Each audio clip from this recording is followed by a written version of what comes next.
Social justice and equality. Social justice and equality are the important objectives of our Constitution. The Constitution has given the guidelines to establish a new society based on these two values. We are following the path laid down by our Constitution to achieve this goal. To establish social justice is to remove those social conditions which are responsible for injustice, insist on the equality of dignity all individuals. The principles of justice and equality aim at ending discrimination in social status as superior or inferior on the basis of caste, religion, language and gender, place of birth, race, property, and giving equality of opportunity for development to every individual. To establish justice and equality, efforts need to be made at all levels of society, but the efforts made by government and its policies have more importance. For democracy to be comprehensive, we must try to bring all sections of the society into the mainstream.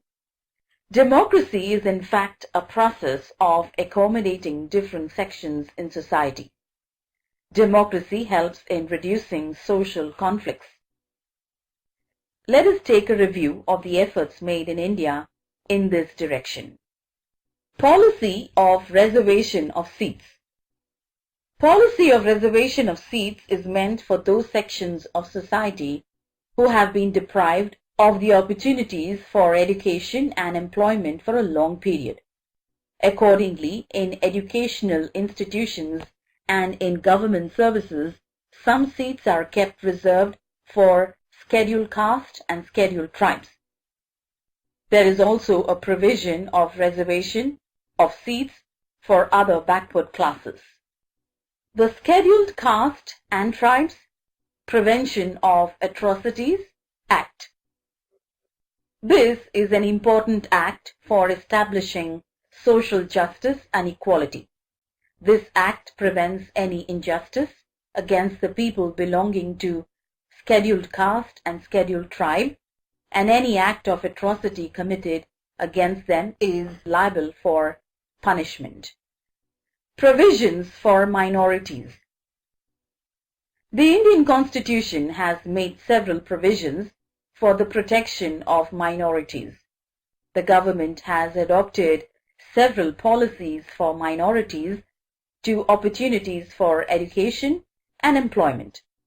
The Indian Constitution prohibits discrimination on the basis of caste, religion, race, language, and region.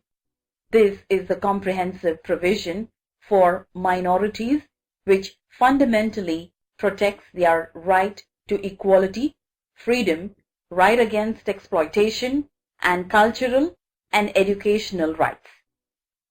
Laws relating to women and provisions for representation.